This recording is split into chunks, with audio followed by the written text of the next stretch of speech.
Have you ever dragged yourself to work, sniffles and everything, feeling like your brain's just wrapped in cotton wool? Oh, definitely. Or just that general sluggishness, the brain fog. Right? Yeah, where even simple stuff feels like a huge effort. It's such a familiar feeling for so many of us. But have you ever stopped to think about the real impact of those colds going around the office or those sleepy afternoons? Mm. It's not just you feeling rubbish, it's actually a drain on the whole company, maybe even the wider economy. That's a really important point. So today in this deep dive, we're going to unpack some really compelling sources. They reveal a pretty stark reality, the actual cost of workplace illness and, reduced productivity. It's way bigger than most of us think, often just hidden in plain sight. Absolutely. It's often underestimated. But, and this is the good part, the encouraging news is that we're finally seeing some really effective evidence-based strategies coming through to tackle it, properly tackle it. Which is long overdue, frankly. Exactly. So we're going to dig into just how much productivity is kind of quietly slipping away. And then we'll explore these innovative science-backed strategies. You might actually be surprised by the sheer scale of it all, both the problem and the potential fixes. And I think it's crucial to grasp that this cost, it often goes unnoticed. Or at least it doesn't get properly measured, We tend to focus on the obvious sick days, people calling in. But the hidden part of the problem... Presenteeism. Exactly, presenteeism. Where you're physically there, but you're just not firing on all cylinders. That's a massive piece of this puzzle. And historically, it's been really poorly understood or just ignored. Okay, so let's start with something super common then. The simple cold. Seems pretty minor, right? A few sniffles, maybe a cough. Yeah, trivial almost. But our sources really shine a light on how much this seemingly small thing costs us. One study found that each common cold leads to an average of, get this, 8.7 lost work hours per employee. Wow, 8.7 hours. That's basically a full workday. Almost a full day. And that 8.7 hours, it's not just about calling in sick. That's only part of it. It actually breaks down like this. 2.8 hours absent from work. Okay, straightforward enough. But then you've got a massive 5.9 hours of reduced productivity. That's the presenteeism we were just talking about. You're at your desk, but you're slow, you're making mistakes, you're just not effective. Right, just going through the motions. Exactly. And then there's another layer, 1.2 hours lost because people are caring for sick kids. Because when the little ones get ill, parents often have to take time off or juggle work less effectively. It's this complex drain. And if you zoom out, the financial hit from just the common cold is, it's staggering. In the U.S. alone, colds drain about $25 billion annually from the economy. $25 billion. Just from colds. Just from colds. And of that, $16.6 billion comes specifically from that reduced on-the-job performance. From presenteeism. Wow. That's a huge amount of money just vanishing because of sneezes and coughs that, let's be honest, most people just try to power through. And this isn't just happening in the U.S., right? Our sources show this is global, it's consistently draining resources, and there hasn't really been a proper joined-up answer. Look at the United Kingdom, for example. It gives a really sharp picture of this growing problem. Between 2018 and 2023, the average number of sick days per employee there jumped. Quite sharply, actually, from 3.7 days up to 6.7 days. That's a big jump in just 5 years. Huge. And that increase alone cost UK businesses an extra £5 billion a year. It's the scale, isn't it? It's just striking. But what makes it even worse, and frankly quite alarming, is this presenteeism paradox you mentioned. Our sources really hammer this home. Working while you're sick is often even more damaging financially than just staying home. More damaging than being absent. How? Well, think about it. One sick person potentially infecting others, making mistakes that need fixing, working much slower. In the UK, this translates to an absolutely eye-watering £25 billion in lost productivity just from presenteeism. £25 billion. Yeah. To try and picture that, it's like every single employee effectively vanishes for over 2 months of the year just from trying to work while they're unwell. It's madness, really. So if you added all up the sick days, the presenteeism, the total hidden cost of workplace sickness in the UK hits somewhere between £100 and $103 billion per year. £100 billion. It's just this quiet, invisible drain on the economy that's been, well, largely overlooked for too long. Okay, so UK, US.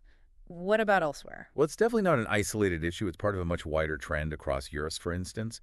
In Germany, workers averaged an astonishing 15 to 20 sick days per year in 2023. 15 to 20, that sounds incredibly high. It is. It's nearly 3 times the EU average. And the cost, well, Employers there paid around $77 billion in wages for those sick days. Plus another $19 billion came from insurers. So you're talking roughly $96 billion in lost productivity in Germany alone. Just immense figures. 96 billion euros? Yeah.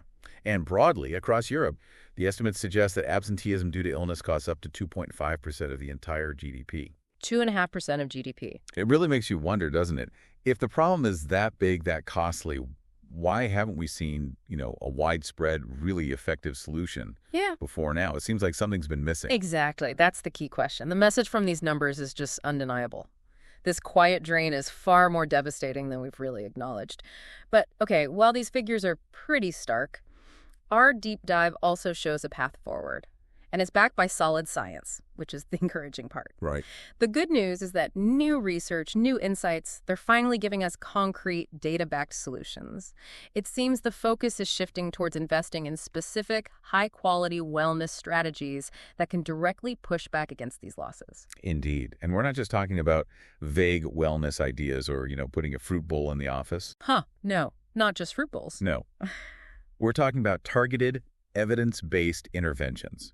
The research points to several key areas for boosting immunity and building stress resilience, which, as we've seen, directly impact both presenteeism and absenteeism. Okay, so let's get into some specifics. What kind of interventions are we talking about? Probiotics, for instance. Yes, probiotics come up quite strongly. Our sources mention a comprehensive review of workplace studies. It found that certain probiotic strains, things like lactobacillus and bifidobacterium, can actually lower the rate of respiratory infections.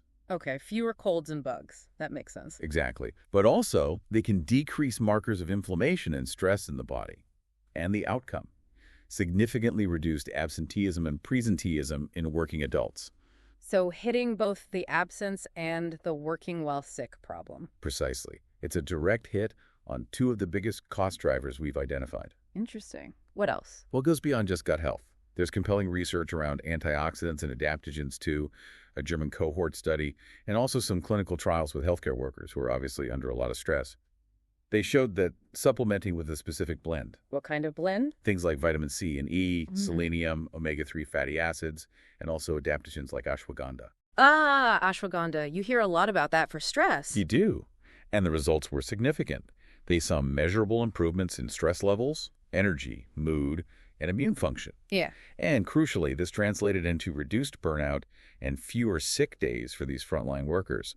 Real-world benefits. And then there are the old reliables, I guess. Vitamin C, vitamin D, zinc. We always hear about those for immunity. Absolutely. And the science largely backs that up. Within context, health experts generally agree that vitamin C and zinc can potentially reduce the duration of a common cold. So you might still get sick, but you'll get better faster. Potentially, yes. Less time feeling awful, less time being unproductive.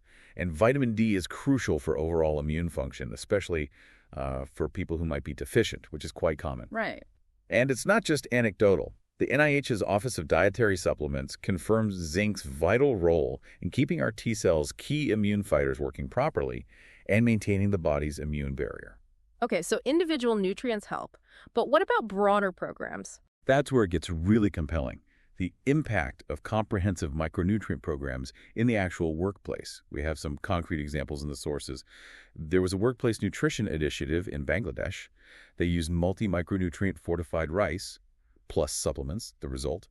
They cut infection-related absenteeism by nearly 66%. 66%, that's huge. Like a massive reduction. And similarly, a UK hospital study showed reduced absence among staff who were using multi-micronutrient supplements. So this isn't just theory in a lab. It's proven impact in real-world workplaces. Okay, so that covers immunity, reducing sickness. But what about the other side of the coin? Enhancing performance when you are well. That brain fog issue we started with. Great point. Because it's not just about avoiding illness, right? It's also about optimizing performance day to day. Our sources do touch on strategies for enhancing cognitive function and focus. And this ties into what you might see discussed in, say, biohacking or productivity circles online, like on Reddit. The productivity stacks. Exactly. People experimenting with combinations to sustain focus and mental clarity. The sources mention some common ones that have varying degrees of scientific backing. Like what? Things like caffeine paired with L-theanine. That combination is known for promoting a kind of calm focus. Omega-3s, which are crucial for brain health. Ashwagandha, again, for managing stress, which definitely impacts focus.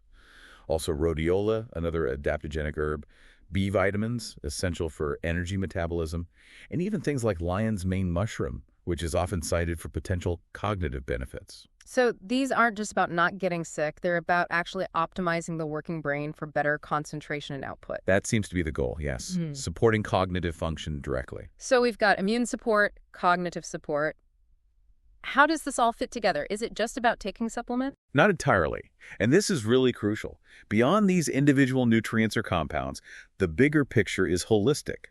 Systematic reviews of high-quality studies, randomized controlled trials, or RCTs, found that systematically combining nutrition education and physical activity in the workplace significantly cut absenteeism and improved overall productivity and workability. Okay, so diet and exercise programs at work actually pay off? The evidence suggests they do, significantly.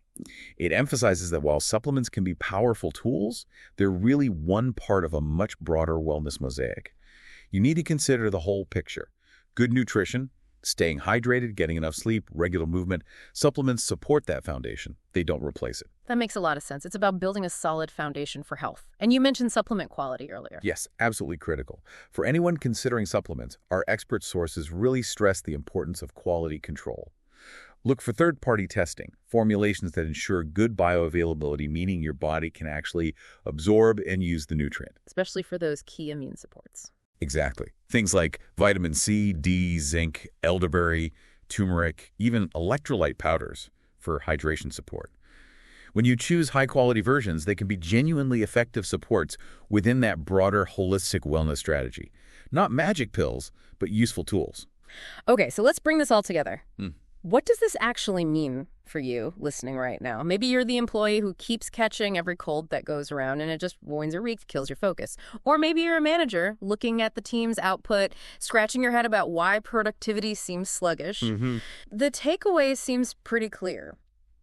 Workplace wellness, approached in this evidence-based way, isn't just some fluffy, nice-to-have perk anymore. No, it's far beyond a perk. It's a critical investment. An investment with a proven return aimed squarely at a problem, this hidden drain of sickness and presenteeism, whose true impact has been massively underestimated for far too long. And that really leads to the big question, doesn't it? Are workplaces, are companies, leaders, finally ready to acknowledge the sheer scale of this hidden problem?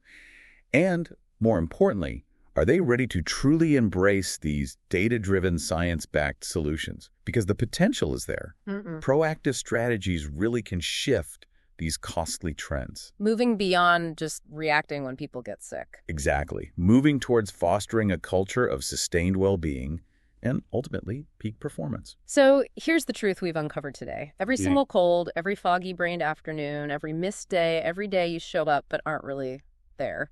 It's costing companies way more than they probably think. A lot more. And while the world is definitely waking up to the importance of workplace well-being, this truly integrated, proactive approach, the one actually backed by solid science, it seems like it's finally within reach. The tools and the knowledge are emerging. So we'd encourage you to think about this in your own work environment.